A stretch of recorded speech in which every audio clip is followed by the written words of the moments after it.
I'm Mark Campbell. I'm a medical oncologist in Grand Rapids, Michigan, and I'm going to talk a little bit about how research is done in chemotherapy. You know, I get asked a lot of this news release and that news release and this tabloid piece of paper and another tabloid piece of paper about some new therapy that somebody has believed through a testimonial, usually, that would be working on their cancer. And I wanted to take just a minute to explain the research process that oncologists' thought process goes through to identify what's best for each patient. We're so eager to have all of these testimonials come along, and we want to find the cure. Like every one of you, I've buried every one of my family members from this lousy disease. But so we're as eager as you all are. But we want to be sure that something really does work. And how do we go about that? It has to be more than a testimonial. It has to be, from our perspective, scientifically validated. And how does one do that? And we, when a new medicine comes along that a scientist has spent usually years and drug companies millions of dollars to develop, but the drug has never been used yet on a human being. It has to be used first on a human being to be sure it's safe, and then to be sure that we've got the bugs of the side effects worked out. Certainly to know whether it works, but even more important early on is this even safe to give to humans? What's the right dose? So it has to go through a phase 1 drug development. We have such a program called Start Midwest in West Michigan, and we're proud of that and proud of working with the people in San Antonio on that too, by the way.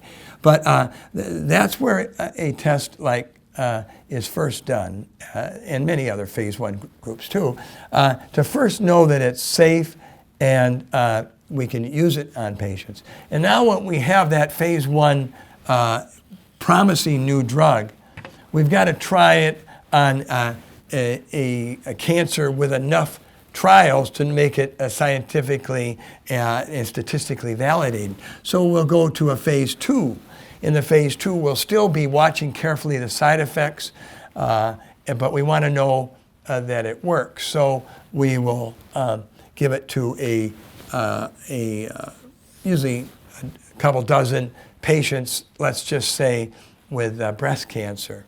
And then we get an early idea that, wow, a certain percentage, let's say 40% of the time, the tumor shrunk. Well, that's very promising.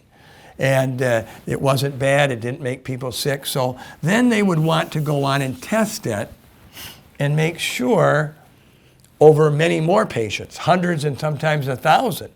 But usually in hundreds, patients, to make, again, sure it's safe, sure we know the long-term effects, sure that we kind of got the kinks out, maybe a little more, maybe a little less, maybe not so often, maybe more often. Should it be oral? Should it be IV? There's a lot of decisions that have to be made to know it's going to be done optimally. And then we do it in what we call phase 3. So a drug to be released by our Food and Drug Administration, the FDA, they go through all 3 of these phases. And then let's just say we have this drug and we think it's great with breast cancer. And we have a known cancer treatment of the breast. And we're going to give 100 patients the new one, and we're going to give 100 patients the old one. Now let's just say the pharmacist will put 200 vials up, and they'll mark half of them vial A and half of them vial B. But I don't know whether the new drug is the A or B, or the old drug is the A or B. I don't know. I'm blinded. And then, so the doctor and the patient doesn't know. So we'll give the patient if, let's just say, if their birthday was an even day, they get A, and if their birthday was an odd day, they get B. So we didn't get to choose which ones got which one. It's totally what we taught in this phase 3 is blinded. See, if I was inventing a new drug and could make millions of dollars, I'd like to get the better patients on that in hopes that it works. I'm emotionally, not crooked, but I'm emotionally tied into it. If this is a testimonial that I flew to somewhere and got this treatment, I kind of want it to work because I'm kind of embarrassed to go back to my friends and tell them it didn't work.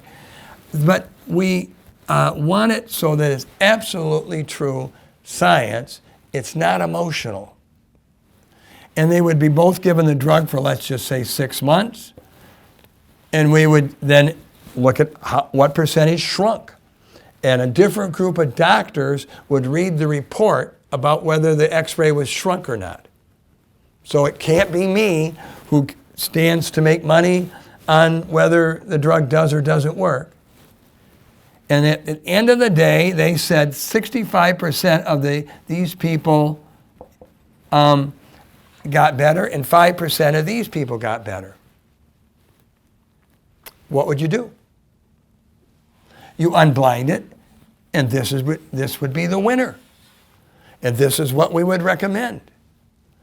And if somebody came in and said, oh, I heard whatever this was really works. I'm not disagreeing with what you heard, but what I know as a scientist, I would have to say, all I know is that it doesn't work scientifically.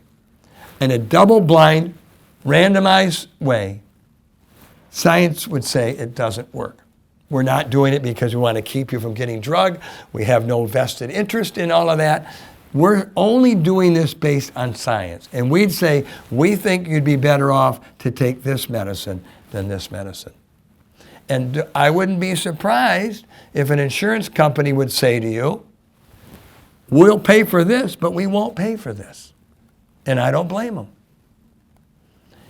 So sometimes all of medicine gets kind of criticized as though we're holding back and we're not trying to get people what they're in their mind they believe will really work. We want to get what works, but we have to go through what we call the scientific method, not based off of hearsay or testimonials by people without this double-blind randomized technique.